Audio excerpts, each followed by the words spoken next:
California, specifically Hollywood, may be the center of the universe when it comes to opposition to President Donald Trump.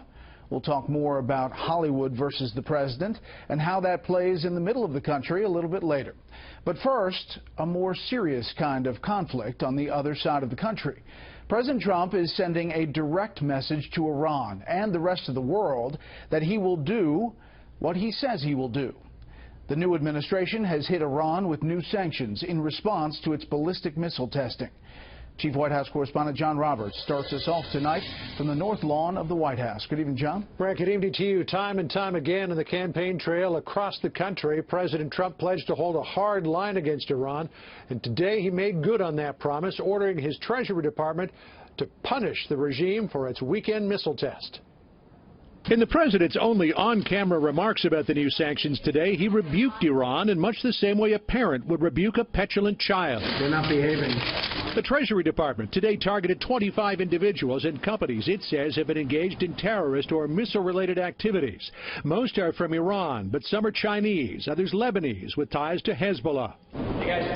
The measure drew praise from House Speaker Paul Ryan in a statement saying, quote, "This swift and decisive response proves that our new administration is serious about holding the Iranian regime accountable for its illicit behavior."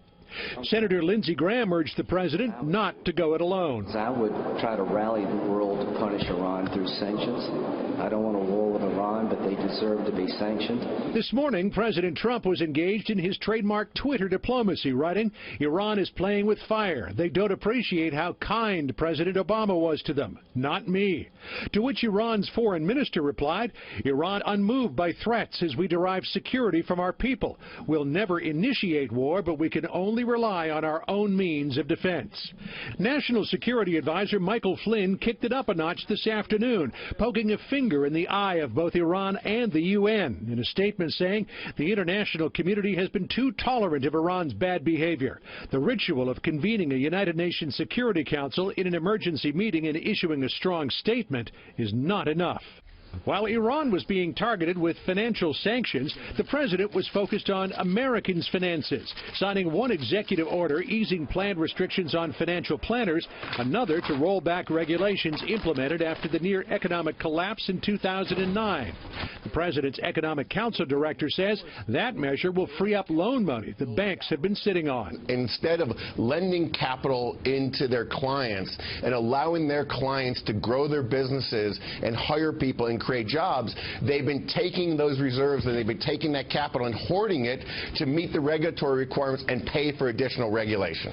And there was a gentle warning from the president to Israel on the issue of new settlements. Since President Trump's election, Prime Minister Benjamin Netanyahu has gone into development overdrive. Through his press secretary, the former developer urged Israel to take it down a notch. We don't believe that the existence of current settlements is an impediment to peace, but I think the construction or expansion of existing settlements beyond the current borders is not going to be helpful moving forward. The president is spending the weekend at the Winter White House at Mar-a-Lago in Florida, and then he will get a first-hand look at America's efforts against terrorism when he drops by SOCOM headquarters at MacDill Air Force Base in Tampa on the way back here to Washington on Monday. Brett? John Roberts live on the North Lawn. John, thank you.